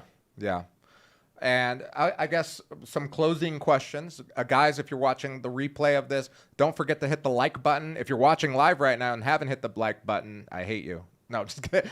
Please hit the like button. It definitely helps the algorithm out. But some closing questions. We'll go with 2. Number 1, what is something that you absolutely love about Medellin? Well, I mentioned this earlier, but I really truly love the surroundings. I love that it's a city that is nestled among some of the most beautiful nature that I've ever seen in my life. And I like the accessibility of that. I love that Medellin's a super green city, just really beautifully green. Medellin kind of has its whole own aesthetic. Yeah. Like even with the new buildings that they're building, they have plants growing all over them, and the restaurants have these beautiful, indoor trees and that sort of thing. And I love that whole aesthetic. And I just love the culture in terms of the warmth of people. And it's like a combination of warmth and vibrancy all at the same time. Yeah. Which is kind of hard to find because there's a lot of sort of bustling cosmopolitan big cities that have the vibrancy, but they're not warm places to be. Yeah. And then there's places that are warm, but they're kind of boring and dull. Yeah. And Medellin sort of has both. Yeah. You get like best of both worlds there. Norte Sur says, I think Baltimore and St. Louis are as dangerous as Medellin or worse. Yeah, Baltimore. Oh, I would absolutely agree with that. Yeah. Medellin says, aside from your family, what's your inspiration in life? That's a good question. That's a great question. I mean, I don't know what Andrew would answer, but I've always been particularly motivated by ensuring that people have a voice, that people have a sense of personal agency in what happens to them in their lives. And so for me, that has always been sort of what has driven my work and my choices and most all of the things that define who I am. Yeah, that's a great answer. For me, what inspires me in life, I think it's like I like to do projects really, and like it's like look, my girlfriend, she's like, you don't have like a hobby and you don't take time off. Literally, that's what she told me the other day. You don't have a hobby and you didn't take time off. And I'm like, it's because you don't understand. Me taking time off and working on a YouTube channel and working on a new business, that is my hobby. Yeah. That is like my way of unwinding, is like doing keyword research for my YouTube channel. Like I literally I love doing that. And then it's my hobby. But yeah, that's a great question. Thin Line Media says, actually, for me to live in Europe, it's cheaper for you to live in Europe. You get free university, free health, medical care. Apartment costs around $1,000 in Medellin. $1,000 a month, really. Yeah, I guess if you're living in like a giant penthouse up in the hills, it could be what, $4 million, or yeah, it depends. I don't know. I mean this apartment here cost me $450 a month. I mean, but I'm grandfathered in. I've lived here for 7 years.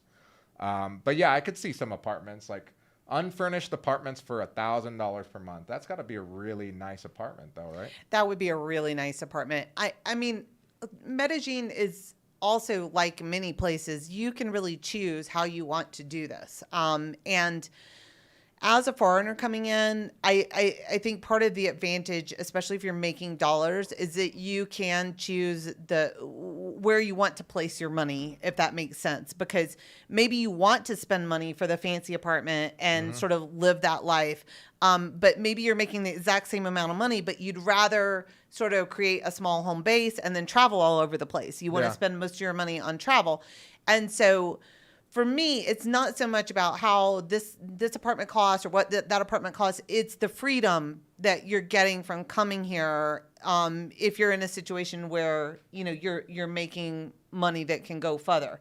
It's about having the choices. And for me, I definitely have felt that compared to the US, obviously can't speak for Europe, I have way more choices here. Like, I would not have gone to grad school in the US while also having a baby. Right. And like I just, other people do it. I'm not saying it's not doable, but it wasn't the amount of money. I wouldn't have wanted to spend the money. It would have been too much of a hardship on my time.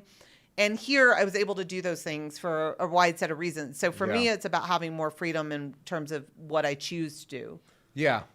And I think, like, for example, for me on, you know, what I make, I could live in Europe, I could live in Spain, but I wouldn't want to live in a low-income neighborhood or a middle class in Spain. I would want to live in like Barcelona or something like that, where that would eat up all of my income, like everything. Like, you know, if I'm making what, like $50,000 a month, if you're living in Barcelona, your rent's going to be in a nice place. It's going to be through the roof. And like here in Medellin, literally all that money goes right into my businesses, into buying new apartments, etc. So that's, I think one of my friends answered, Rick, the person that manages her property. We didn't even touch on this. But Rick was telling me that because he's like a multimillionaire basically, and he can live anywhere in the world. And somebody asked him yesterday, why do you live in Medellin? Why did you choose to buy your apartments here? Instead of, he was living in Canada, and he's half Chinese, so he can live in China too. He's like, why wouldn't you live in those countries where you can have a lot of comfort and a lot of safety? It's just quality of life. Exactly. I'd rather, for him, money doesn't even matter. It's more of like, every day he can wake up, go jogging. Every Sunday he can go to Ciclovia. Every day he can walk. I run into Rick at the farmer's market on Sundays. Every Sunday, me too. Every day he can walk 2 blocks to a beautiful cafe, order his $1.50 coffee, which is some of the best coffee in the world. Exactly. It's the most amazing coffee. And talk to people that he meets every single day, locals and foreigners. And for me, it's the same reason. I'd rather do this because this is where I've traveled to other countries, and I just don't get the same feeling. But I guess different strokes for different folks, right? Okay, last question, guys. Unless if you guys have any questions. Oh, any suggestions for retirees? That's a good question. Suggestions for retirees. What kind of suggestions for a retiree would we have? I mean, we're both not retired. Well, I don't know. I kind of live a retired life, but I'm always working and busy. So it's like even when I do get retirement age, I'll still be doing the same stuff, I think I will right? be too. I mean, I guess it's kind of like anything else in terms of determining your budget, right? I mean, if you're on a fixed income with Social Security or however you're deriving your retirement income, then you're going to have to determine the budget. I see that the question is directed toward housing and social life. I think I just saw recently that there's a new Facebook group that is directed toward older retired foreigners here, I think. And so I know there's a lot of people here. I don't know, but I would bet there's quite a good social life around that too. Yeah. Meetups and that sort of thing. Yeah, there was an article recently that pointed Medellin as one of the better cities in the world for retirees. But it does make sense because there are a lot of social things to do out here, and housing is cheaper, right? I mean, it's not $1,000 for everybody. It's only $1,000 if you're going to be renting a furnished apartment for 3 months. Yeah, you're probably going to be in El Poblado in a nice, apartment that's nicely furnished. Could be $1,000, could be even more. Our apartments are more than that. But that's for people that are here for tourism reasons, right? They're here for a month. They're here for 2 months. But if you're here long term, you're not renting something furnished off Airbnb. You're probably going to get a visa with a cedula, with the local ID, and you're going to be able to at least go through more local avenues to get something unfurnished for what, $800, $700, $600 at times, depending on the neighborhood. And then use the rest of your budget to do your social life and do whatever you want out here. Sorry, you were No, gonna say I'm looking at the questions. I see the reference to volunteering. something? Oh yeah. I mean, there's definitely volunteer opportunities. I would say, I don't know what your thoughts are, Andrew, but I would say that's where speaking Spanish is gonna be really, really helpful. Yeah, because otherwise absolutely. you're gonna be somewhat limited. Yeah, with volunteering, unless if you're volunteering at, like, for example, like our English speaking classes for kids, where you can definitely be a big help because, if you don't speak Spanish, they have to speak to you in English. That's great. But for the most part, if you're volunteering for any other thing, you're going to want to know some Spanish. So if you are learning Spanish, that's a great way. Great way to practice. Yeah, great way to practice. Yeah, Thin Line Media says 450 is hard to get right away. Yeah, those are like hidden gems, bro. I've been here for 7 years in this apartment, and it's only gone up with inflation. The property owner's older couple that they don't really care. So I probably would be at least $600 or $700. Yeah, that's a fair assessment. $600 to $700 in El Poblado is attainable. Unfurnished, going the local route. Again, there are criteria that you have to meet there. Okay, so last question. Well, I don't know. Do you still have time? It's 7:43 to ask you about just your apartment, buying your Sure. apartment here, and just giving us a little tidbit on your experience of buying real estate, and then as an investment. Okay. Well, let's see where to start. I bought my apartment actually through the help of a mutual friend of ours, Joelle, a different Joelle, and the process was actually much easier, I think, than I thought it would be. I have often jokingly said that renting long-term an apartment here requires almost as much paperwork as buying something. And actually, I don't think that was entirely wrong. Because in my case, I felt like the process went very smoothly. I also fully renovated my apartment. And I will say I found that process, first of all, I had never done that before in any country, and you always hear people say that this is really hard. Yeah, it is. And it was really hard. It was. And I also think that that's where sometimes for me, I do have a bit of a culture clash occasionally because I tend to be very direct, especially in business dealings, and maybe not as sort of polite and soft-spoken as Colombian culture would want me to be. And it was a big lesson learned for me actually culturally, because I think it made me a better person, quite frankly, because it forced me to confront some of the ways that I'm actually too confrontational. And I learned about that. And it also was a real learning curve in terms of how business is done here through the renovation process. And so I in no way regret that I did it, because it was a learning opportunity in ways that I never anticipated at all. And I would say the same was true for me in terms of setting up the Airbnb as a business. I actually thought, I think the buying was easier for me than I thought it would be.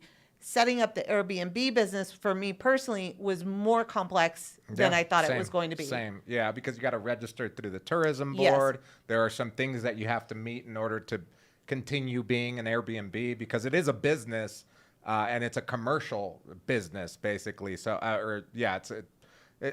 and if your building's not zoned commercial, that can get in the way for a lot of people that come down here and buy an apartment in a big building with an HOA. So there are a lot of things that you have to keep in mind. But overall, would you do it again? Would you buy another apartment, renovate it, and put it up on Airbnb? Yes, I would. In fact, I took out a line of credit to look at buying a second piece of property, and I didn't do it for various reasons at that time. But that too was a learning experience, because I did not understand how mortgages worked here and how lines of credit for buying a home worked. And I had to go to different banks, going back to the rule of 3 to 5. I had to go to different banks because my income does not come to me in Colombia. It comes in the US. And so in terms of getting credit in Colombia, that can be a real hurdle if they don't see the income coming into a Colombian bank account. But I was able in the end to get a line of credit. Really? And so I was happy because I felt like, okay, now I understand how this works. And so now if I decide to buy a place using a mortgage, or they have another option here called a leasing. They have hipotecas, and then they have a leasing, which is has slightly different terms around it. I feel like I have an understanding of how that works now. That's amazing. Yeah. I went through the mortgage system to get the one in Bello. And that actually was easier than putting it up on Airbnb, like the process. Yeah, exactly. Like the mortgage, it was actually pretty simple. I thought it was going to be a lot harder, but yeah. All right. So final question, Courtney, what is something about Medellin that you would change, or you would want to see change, or something that you just don't like? I do struggle with the bureaucratic red tape. I think that's the one thing. So, for example, I did go through a graduate school program here, and I had to do what they call convalidating my degree, my U.S. degree. Like I basically had to have Colombia say my U.S. degree was legitimate in order for the Colombian graduate school degree to be legitimate, if that makes sense. Yeah. And my goodness, what a process. Really? I felt like somebody should give me like a degree for having a degree in Colombian bureaucracy. Like, you have successfully navigated the gauntlet of obstacles. Well, that sounds like a nightmare. Yeah, especially because my original diploma was in Latin, and there's no official state-sanctioned translators for Latin to Spanish. That's tough. But yeah, so I would change. I would make things more easier to do in the bureaucratic sense. Yeah, I agree with that one too. I mean, we live in 2023, and a lot of the times you have to actually fill out paperwork to do stuff. We used to have to actually get power of attorney to send someone in Barranquilla to get copies of my son's birth certificate, which we needed every time we took him out of the country. Yeah. So it was this ridiculous thing of getting a power of attorney for someone there to get this document for us to take him out of the country. And now, fortunately, they have it where you can get the copy here, even if he was registered or your kid was registered in another place. But that's the type of changes that we need more of, for example. Yeah, I agree. Well, Courtney, it's been a pleasure. Everybody that's been on, thank you guys so much for your comments, for your questions, for hitting the like button, for subscribing. If you're new here, I do go live every Saturday. Next Saturday, I'm going to have another guest, so stay tuned for that. He's also been here for about 12 years. And that'll be an interesting one as well. Courtney, much love to you and your family. Thank you so much. No, Andrew, thanks so much for having me. It was so much fun. And thanks to all of you who are commenting and watching. It's been awesome. Especially Medellin, who's apparently in love with you. I'm very flattered. Thank you. We'll have to do another one maybe like in a year and do like a catch-up interview. That would be awesome. Where you're at. Hopefully you have another apartment or something. We'll see. Or maybe you'll be married by then. We'll see. This is giving me goals. All right. Well, thank you guys so much. Don't forget to hit the like button. I'll see you guys next Saturday. Laters.